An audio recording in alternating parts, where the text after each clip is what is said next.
नमस्कार दोस्तों, डिजिटल ग्रामीण सेवा के इस ऑफिशियल यूट्यूब चैनल पे आप सभी का स्वागत है। आज की इस वीडियो में हम आपको बताएंगे कि एईपीएस की ट्रांजैक्शन करते समय अगर ट्रांजैक्शन फेलियर या सक्सेस हो जाती है, अमाउंट आपके वॉलेट में क्रेडिट नहीं होता, तो उसकी कंप्लेंट आप किस तरह से दर्ज करा सकते हैं। एईपीएस की ट्रांजैक्शन को चेक कैसे करें। वीडियो को शुरू करने से पहले मेरी आप सभी से रिक्वेस्ट है कि चैनल को सब्सक्राइब करें ताकि कोई भी नई जानकारी, नई वीडियो आती है तो उसका अपडेट आपको सबसे पहले मिले। दोस्तों, वीडियो में अंत तक बने रहें ताकि आपको पूरी जानकारी मिल सके। सबसे पहले मैं आपको बता दूं दोस्तों कि अगर आप डिजिटल ग्रामीण सेवा के एप्लीकेशन यानी डीजीएस ऐप के द्वारा ट्रांजैक्शन करते हैं तो आपको अपनी आईडी को गूगल क्रोम से लॉगिन करना होगा। आप अपने लैपटॉप या मोबाइल में गूगल पे लिखना है डिजिटल ग्रामीण सेवा .in, सर्च करना है, उसके बाद लॉगिन करना है अपनी आईडी को लॉगिन करने के बाद आप यहां पे देख रहे होंगे आपको ऐसा कुछ इंटरफेस दिखाई देगा। ठीक है, आईडी को लॉगिन करने के बाद सबसे पहली गलती हम क्या करते हैं दोस्तों कि अपनी एईपीएस की ट्रांजैक्शन करने के बाद रिपोर्ट को देखते हैं, जो कि ये है।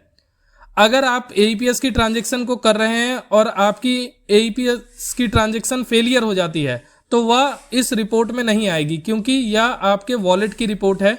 जो एईपीएस की ट्रांजैक्शन सक्सेस होगी वही इस वॉलेट में आपके शो होगी।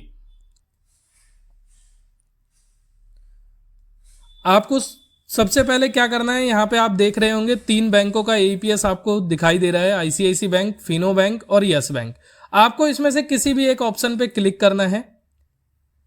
क्लिक करने के बाद आपको प्रोसीड टू स्कैन करना है।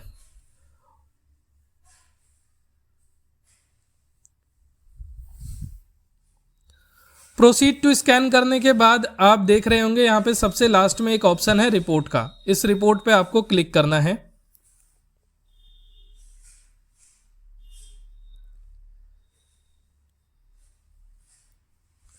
क्लिक करने के बाद यहां पे आपको चेक करना है कि जो एईपीएस आपने आज किया है सुबह से वो यहां पे क्या है। यह आपकी एईपीएस की रिपोर्ट है।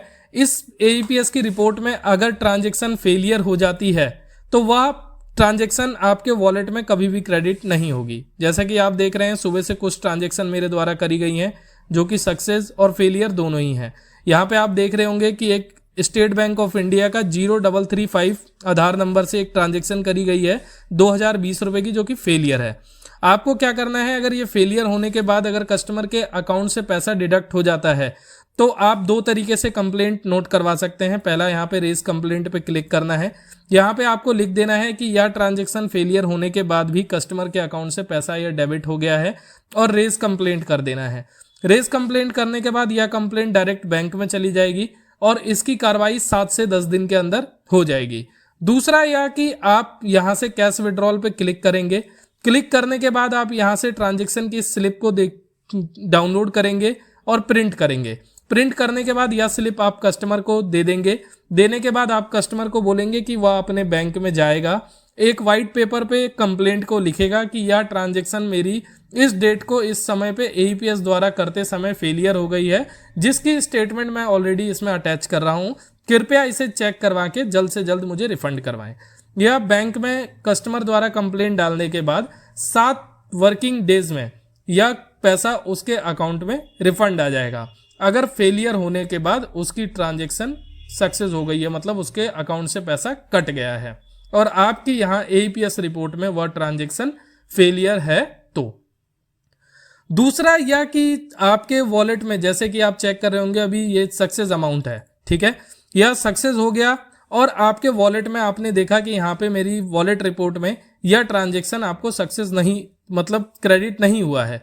तो आप चेक कर सकते हैं, यह कस्टमर का आधार नंबर है 8337, ठीक है, यहाँ पे आप लिखेंगे 8337। यहाँ पे आप देख रहे होंगे कस्टमर के इस आधार नंबर द्वारा यह ट्रांजैक्शन 9000 रुपए की आपके पास क्रेडिट है। दूसरा ऑप्शन ये होता है कि दोस्तों आप यहाँ से आरआरएन नंबर, मतलब बैंक रेफरेंस नंबर से चेक कर सकते हैं। आप इस पर क्लिक करेंगे, इसे कॉपी करेंगे। कॉपी करने के बाद आप यहाँ पे पेस्ट कर देंगे। पेस्ट करने के बाद भी देखेंगे इस ट्रांजैक्शन का आपको स्टेटस यहाँ पे शो कर रहा है, ठीक है। अगर फिर भी आपको यह सक्सेस अमाउंट होने के बाद आपके वॉलेट में क्रेडिट नहीं होता है तो आप डिजिटल ग्रामीण सेवा में इस कंप्लेंट को नोट करवा सकते हैं, या फिर आप 24 घंटे तक बिना कंप्लेंट के भी वेट कर सकते हैं, या ट्रांजैक्शन आपके वॉलेट में क्रेडिट कर दिया जाएगा डिजिटल ग्रामीण सेवा द्वारा।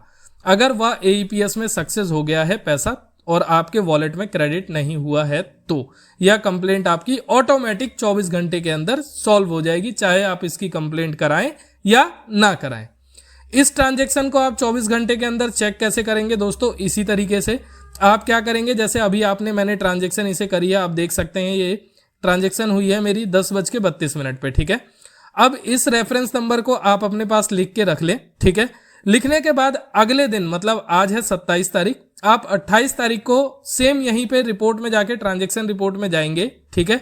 या तो कस्टमर के आधार के लास्ट के 4 डिजिट लिखेंगे, उससे शो नहीं करता है तो आप जो ये रेफरेंस नंबर है, इस रेफरेंस नंबर को यहाँ से कॉपी करेंगे। कॉपी करने के बाद यहाँ पे पेस्ट करेंगे और देखेंगे तो ये ट्रांजैक्शन आपकी यहाँ पे शो कर जाएगी कि आपके वॉलेट में ये पैसा क्रेडिट हो चुका है, ठीक है।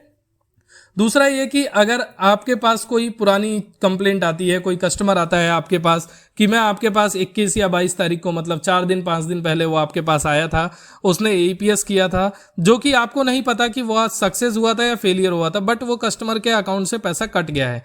तो आपको क्या करना है दोस्तों कि इसमें आप देख रहे होंगे यहाँ पे आपको डेट सिलेक्ट करनी है एईपीएस रिपोर्ट में, 20 तारीख।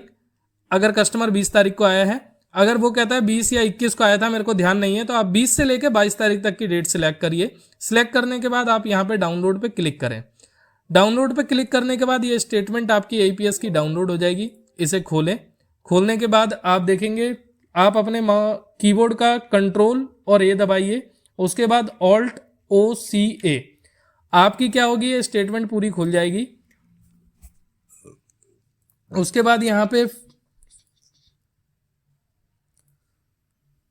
इसे फिल्टर करिए। फिल्टर करने के बाद आप कस्टमर से उसका आधार नंबर पूछिए, ठीक है। आधार नंबर पूछने के बाद मान लीजिए कस्टमर कहता है कि मेरा आधार नंबर 0060 था, तो आप इसे सिलेक्ट करेंगे, यहाँ पे ओके करेंगे। आप देख सकते हैं कि किस डेट में ट्रांजैक्शन हुई है, 22 तारीख को। एक फेलियर है, बाकी सारी फेलियर है। एक लास्ट में 10,000 रुपए की सक्सेस हुई है, जो कि 12:51 पे, ठीक है। आप यहां पे जाएंगे ट्रांजैक्शन रिपोर्ट में। ट्रांजैक्शन रिपोर्ट में जाने के बाद आप यहां से सिलेक्ट करेंगे 20 तारीख, सर्च करेंगे। सर्च करने के बाद सबसे पहले आप कस्टमर का आधार नंबर डालेंगे 0060। आप यहां पे देख रहे होंगे 0060, 22 तारीख को 12:51 पे ट्रांजैक्शन 10,000 रुपए की हमारे वॉलेट में क्रेडिट है। और यहाँ पे आप कस्टमर का रेफरेंस नंबर भी मिला सकते हैं, लास्ट में 662229। यहाँ पे आप बैंक का रेफरेंस नंबर देखेंगे, लास्ट में 662229। तो इस तरीके से आप अपनी एईपीएस की रिपोर्ट और अपने वॉलेट की रिपोर्ट को मैच कर सकते हैं कि आपकी वह ट्रांजैक्शन जो पहले हुई है वह आपके वॉलेट में क्रेडिट हुई है या नहीं हुई है। अगर फिर भी कोई समस्या आती है तो आप डिजिटल ग्रामीण सेवा के हेल्पलाइन नंबर पर कॉल करके हमसे मदद ले सकते हैं, हम इसमें आपकी पूरी मदद करेंगे। तो दोस्तों, आपको बहुत ही आसानी से आप डिजिटल ग्रामीण सेवा में अपनी एईपीएस की रिपोर्ट को चेक कर सकते हैं, पुरानी हो या नई हो, और आप अपने वॉलेट से उसे मिला सकते हैं कि आपकी वह ट्रांजैक्शन आपके पास आई है या नहीं आई है। आज के लिए इस वीडियो में इतना ही दोस्तों। आगे हम आपके लिए और भी वीडियो लाएंगे जिसमें आपको जानकारी मिलेगी, उससे आपको मदद होगी कि आप अपनी ट्रांजैक्शंस को, अपनी स्टेटमेंट को, सब कुछ देख के और अपने बिजनेस को बढ़ा सकते हैं। आज के लिए इस वीडियो में इतना ही। धन्यवाद।